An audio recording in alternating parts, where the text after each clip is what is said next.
Hello, everybody. Craft Beer Nation, Pints and Quarts, here again with another show, special on-site edition of Pints and Quarts. We're here in Herndon, beautiful overcast Herndon, Virginia, at Aslin Beer Company. You've probably heard of them before. If not, you will be hearing of them. These guys are brewing some exceptional beers. Reviews as far out as California have been spotted in the wild.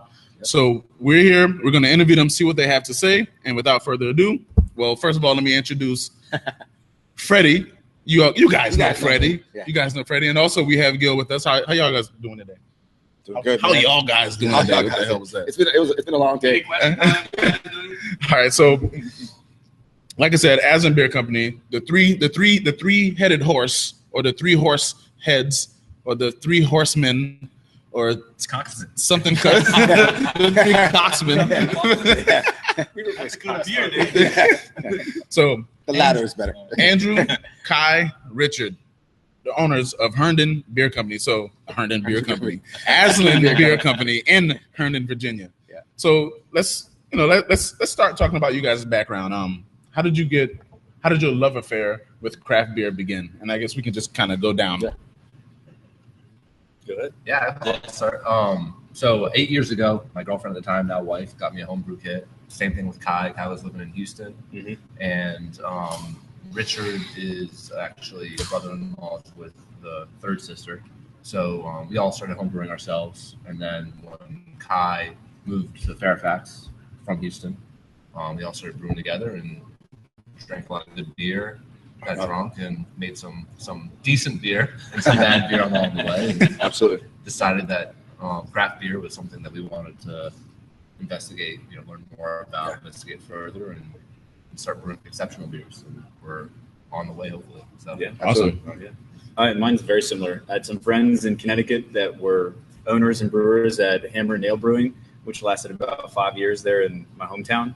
And I just always thought that was cool because they brought all their friends and families in. They're doing exactly what we're doing, like have their people come help. And I just thought that was great. So I told these guys, like, when we were messing around in the homebrews, like, this is something I've always wanted to do. Let's be serious about it. And we did. And like you're saying, we had these kits and we were messing around trying to manipulate them. Richard came in and would critique everything and bring his cellar with him and be like, guys, let's build a beer closer to this. Or like, see these attributes in this beer. That's what we're missing. Like, we need these things. And then we'd sit down and brainstorm about what we needed to change and how we needed to change it. And then we would argue. And then we would drink more and argue a little bit more and, come back with another recipe. And like 3 or 4 rounds later, hopefully had something that we could work with, So, yeah. Yeah, and mine was just from probably late 90s. So I started getting into craft beer. I sort of like moved from Guinness and tried to find stouts that were darker and had a bigger mouthfeel. And I think Expedition was probably, Bell's Expedition was the first stout that I had that like just really blew me away. Changed it for you? Yeah, exactly. And Two Hearted was probably the first IPA that really changed my thought process on it. And I thought it was horrible when I first drank it, but by the end of the 6-pack, I was loving it. So that was a pretty easy convert. A little slutty on that part. And then after that, I just built beer, built a beer library for myself. So nice. That's something that is always curious, like, because, when you're a home brewer or you drink beer, you tend to like things, right? And when you move into a commercial brewery, you have to have a more open mind because you have to brew all the stuff. How difficult is that transition? We just do whatever the hell we want here. Like, we started out with that mentality, like we should brew everything that everyone likes and blah, blah. And we found it does well. I mean, people are satisfied with it. But we found that what we do when we like to make the beer, people just love it even more. Yeah. So I personally like every style. Every beer style that I've had, even Rauch beers, huge bread beers I was talking before about. And I'm just a huge fan of all beer. Keeps it fun and interesting for you guys as well. Right. But I think that's the nature of craft beer, right? I mean, the American craft beer scene has, you got some people who want to abide by the rules, who want to stay within guidelines. BJCP, stay within those guidelines. But I think there's a huge swath of the craft beer, not just the craft beer drinkers, but also brewers as well, who are kind of like, fuck it.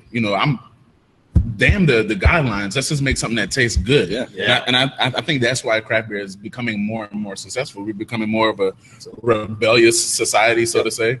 And so we, damn the rules. We would totally agree with that. And if you look at the roots of those like main brewers in the late 70s that really started pushing away from the macro that now dominates the market, they were doing the same thing. Like those guidelines existed, but they were making beers that were aggressive. Look what Ken Grossman did with Sierra Nevada and just making super hoppy beers and like really pushing 5 beers at a time.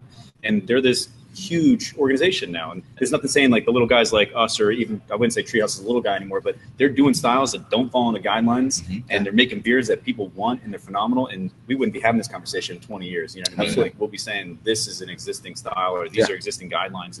Yeah, and I think it's also that, part of it is there's a huge interaction with the community.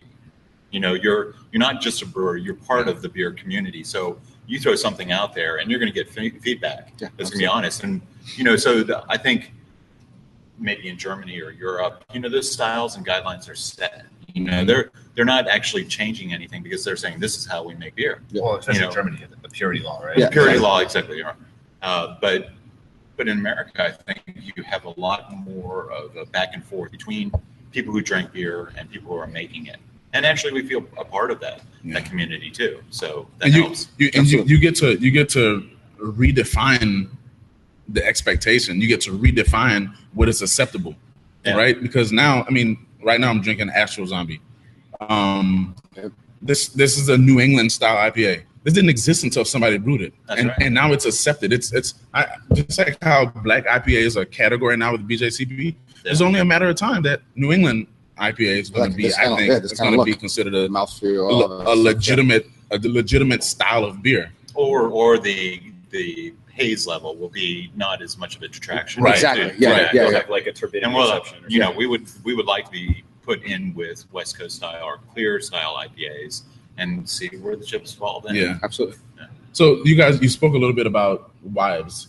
Can you talk a little bit about the name of the brewery? Yeah, Aslin Beer Company is named after our wives. There's 3 sisters, and Drew's married to the youngest, I'm married to the middle, and Richard is brothers with the guy who's married to the oldest. Okay. And their last name is Aslin.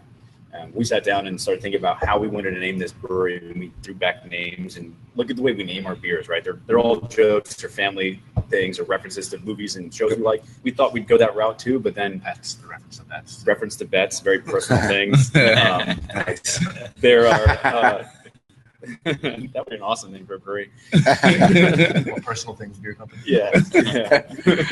Some bets lost, some bets won.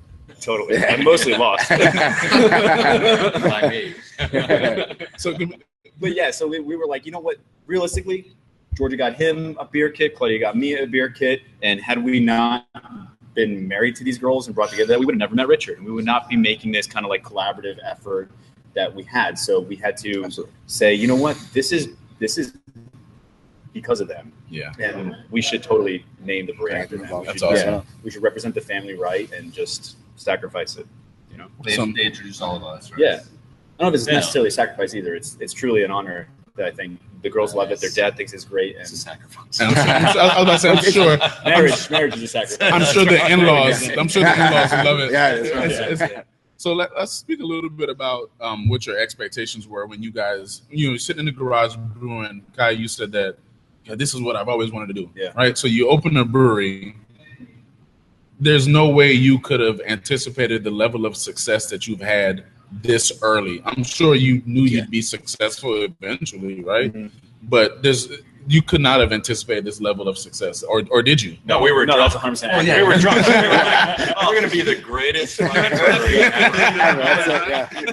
Well, also we found the classical homebrewers trap. Yeah. Your beer's awesome. That's right. We're going to make the best beer.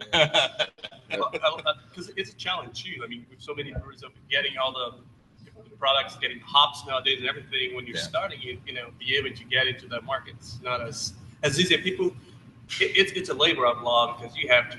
Yeah, it's not work. Oh, you have to put in the work. So many Absolutely. Yeah. So, I mean, I guess it's a multifaceted kind of answer.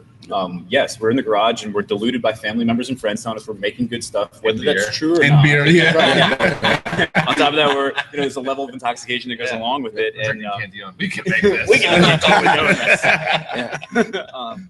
And then you start like rolling into launching a brewery, and you building a business plan, and you start to like thinking that there's some heavy stuff out there. There's some like really unknown aspects, and then you make contact with people like your suppliers, and you find out like what their demands are. And if you're going to end up getting a contract, or if you're going to get put in a spot position where you have to just like start emailing, harassing them to get what you need, And then on top of that is like hidden costs that every brewer talks about when they open a brewery. This is what I didn't think about. And how many forums can you find on there about this is what I didn't do? We could write a whole book on what those guys didn't tell you that they also didn't. It's different for every circumstance. Sure, absolutely. Right? But and then the money that's behind it and where that's coming from and the flow, and then like we were saying before, like making beer to brew styles. We fell into the trap that everyone has this expectation of a brewery. One will have food, and two will make like specific kinds of beers, and there'll be something for everybody. And we wanted to do flagships, and we wanted to be impressive with the way we did those flagships, and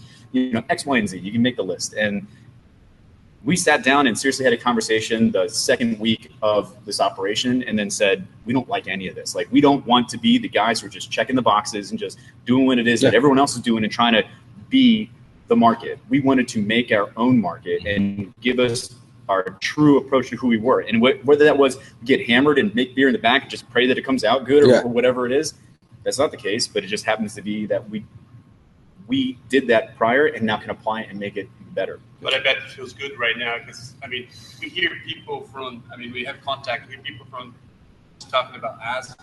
We're definitely humbled by it. It's hard to actually gauge that as a brewery that's been open 7 months. What do you actually take from that? Is that just thing that's going on, or is it realistic? How do we build on that? Exactly. Yeah. So it's a little bit, it puts you off balance a little bit.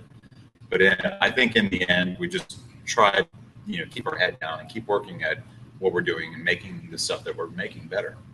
Absolutely. Keep improving our quality. So keep improving quality and consistency. Right? Yeah. So are you guys, as far as you mentioned this earlier, but so as opposed to he said like the New England style of turbidity, so what made you guys go towards something like this rather than clear, filtering it or something like that in that kind of sense? Like what gravitated you guys to these kind of styles? Like, it's a lot of the breweries that we drank while we were home brewing. A lot of to Treehouse, Trillium, Hill Farmstead, Alchemist. We drank those beers and from years back. Yeah, we something you definitely wanted. Yeah, I think we visited Treehouse in their first year, probably, and actually met Dean, and he showed us around their little brewery operation there, and we were just big fans of that beer, and so it was just easy for us to say, hey, we want to make this style because it's hard to go up to Connecticut or Vermont. Absolutely. And trading is hard too, especially from Virginia. At the time, it was hard to get something that could pull that. Mm-hmm. Yeah, for me, it's definitely an emulate what you like kind of thing. Put your own spin on it. Yeah, exactly. Yeah, absolutely. I like the fact that it's this thicker mouthfeel and totally flavorful, and the bittering's kind of to the backside and not as aggressive as you get with the clearer West Coast beers. Honestly, the clarity doesn't matter to me. It's more about the mouthfeel and the flavor. Also, it's cool. To me. We were at Meridian Pint in DC about a month ago. A month ago, and we brought Bring the 60 back, which is all those they had to get. Yep. It's cool when we don't have packages. When you open up the crowler, you can just smell the huge aroma from the middle style IPA. And absolutely. We don't get that very often to have an outside experience drinking crowlers. We drink a lot of the beer here. We know what the aroma smells like. It's a different experience. Absolutely. You guys don't have a flagship beer because, or at least so from the outside looking in, it doesn't look like you have a flagship beer because you can't keep any beer long enough for it to be a flagship. Everything moves, especially your IPAs, right? I mean, those things move. If you did have a flagship, what would it be? Or did you intend to have a flagship? Well, we intended, but originally, but that was part of the evolution. Is that we got sort of that 2 or a couple week period in, and we had the whole thing planned out. As we'll have a brown, we'll have a the stout, we'll have an IPA, we'll have a Scotch ale, blah blah blah. And then we were like, why don't we just do what we wanted to actually do, which is basically just whatever hits our fancy, I think, at the time. And so right now we're doing a lot of these IPAs, but we're trying to throw in stouts, we're trying to throw in gozas or Berliners and stuff like that. And that's stuff that we like right now. Yeah. And so in other words, you're not sleeping a lot. Yeah, no. We're not. No. We don't sleep. What's that? Yeah. Exactly. So would you definitely say that you are indeed an IPA first brewery? I know we get that question a lot, and I think by public perception we are, because that's what a lot of people are interested in drinking. That's what a lot of people do the reviews on. But when I'll always go back to this, when we sat down and had that meeting about what are the things we want to define ourselves as, we were like, yes, these IPAs are one, and two, our stout and milk stout program are the other things. And I think it's true, if you can sit down and objectively taste our stout and not even think about our IPAs, you can be impressed by it. There's a lot to it as far as depth and flavors, and then all the variants that go into it. And then when you think tertiarily about how it's like 10% or more alcohol, you don't get any of that in a beer. It's just mind-blowing for some people. So, but there's also a financial reality to all that too. It's where, what is the most popular beer style? And that's IPAs. So we're trying to build ourselves up. So if people are digging our IPAs a lot, we'll put more of those on. So we want to be doing just as many stouts. We'd like to be doing just as many sour type beers also. So your identity as a brewery is good beer. Exactly. A good beer identity. That's what you just want to make good beer. I think we all enjoy just about every style of beer, and we all enjoy making and coming up with ideas for those styles of beers too. So we don't want to be pigeonholed as any type of one type of brewery. Right, exactly. But we do want to make every style that we make as well as we can. So how big is your brew house? 2 barrels. 2 barrels. Yeah, so 2 barrels hot You side. put that many in beer with 2 barrels? yeah, it's a 2-barrel hot side, and then we have 7 8-barrel fermenters and 1 2-barrel fermenter. 7 4-barrel. Sorry, 7 4-barrels. Maybe I just leaked some information. And so every beer we do ends up being a double batch, with the exception of that 1 2-barrel. And generally, if something going into that 2-barrel, it's brewed on like a third batch right behind all that other stuff, or it's prepped for one of these gozas or Berliner, or maybe a one-off that we decided, hey, this is a good idea with some stuff that we should test run or something like that. So you guys have a problem, and it's related to your Richard, right? It's related to your success. So Apologies. you're good at what you do, right? One thing we didn't want to talk about. So it's related to your success. I mean, a 2-barrel system is probably not gonna allow. You're not gonna be able to keep up with the demand. I mean, with the level of growth that you guys are going to right now. So I'm not asking you to divulge any plans or any secrets, but you got any plans or secrets you want to tell us? In other words, I mean, so are we in growth mode now? Are we thinking about? Oh yeah. Here's a huge secret: we don't use flour. You heard that? shots fired. Yeah, No flour and no fruit juice. So this Berliner. yeah, that's big because that's what's going around. It's not juice, yeah. That's some of our Berliners use raw fruit or puree. That's a secret. Right on. So, but we have plans to expand. Yeah, absolutely. We're totally in a planning phase right now.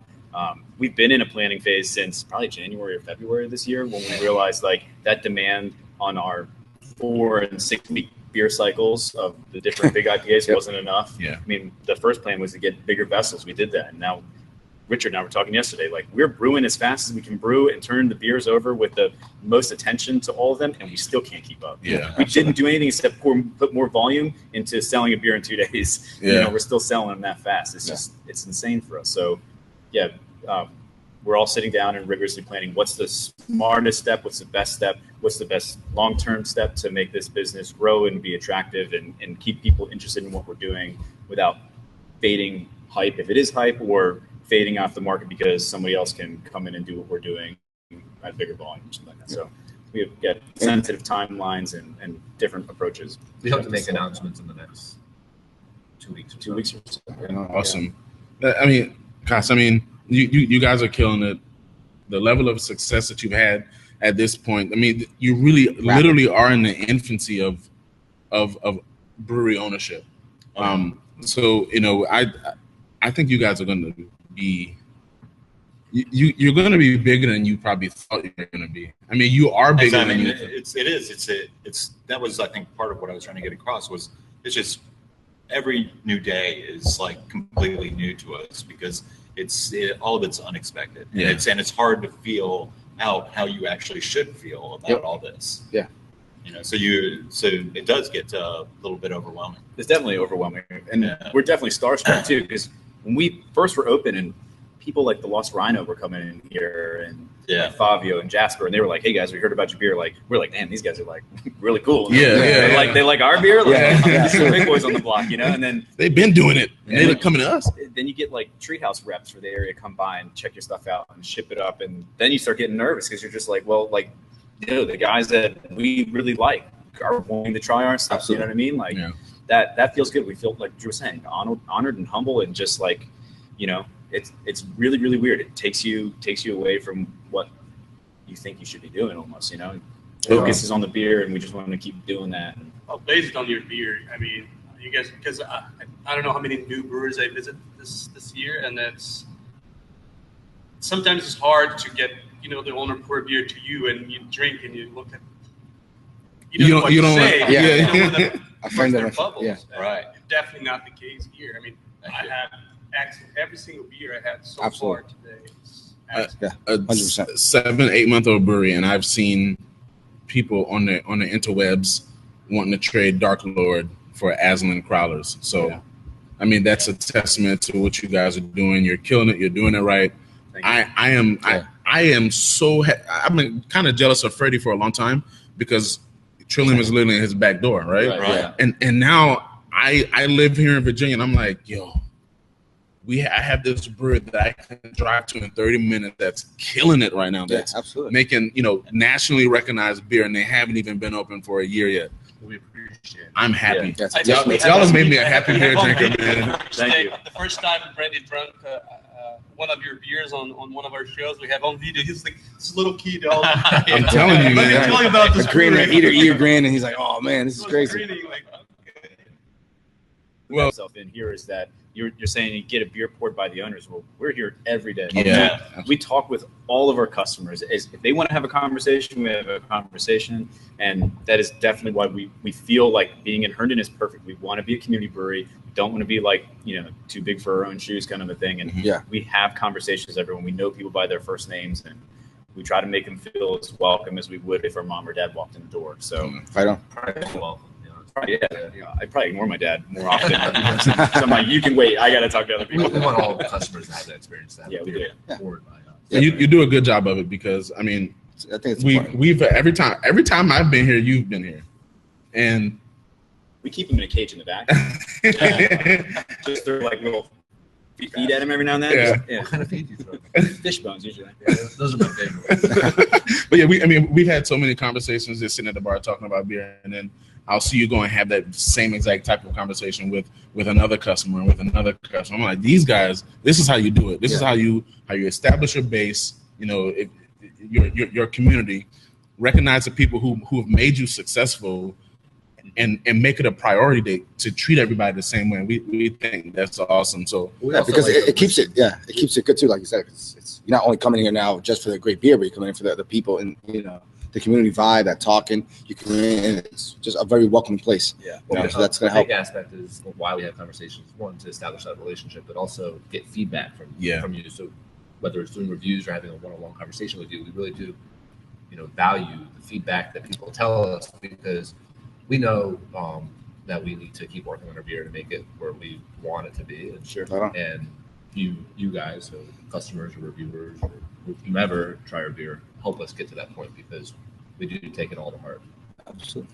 That's awesome. Well, guys, we really want to thank you so much for giving us the time of day to come here and give you guys, to interview you guys. We wish you nothing but the best success. I know, you've had success.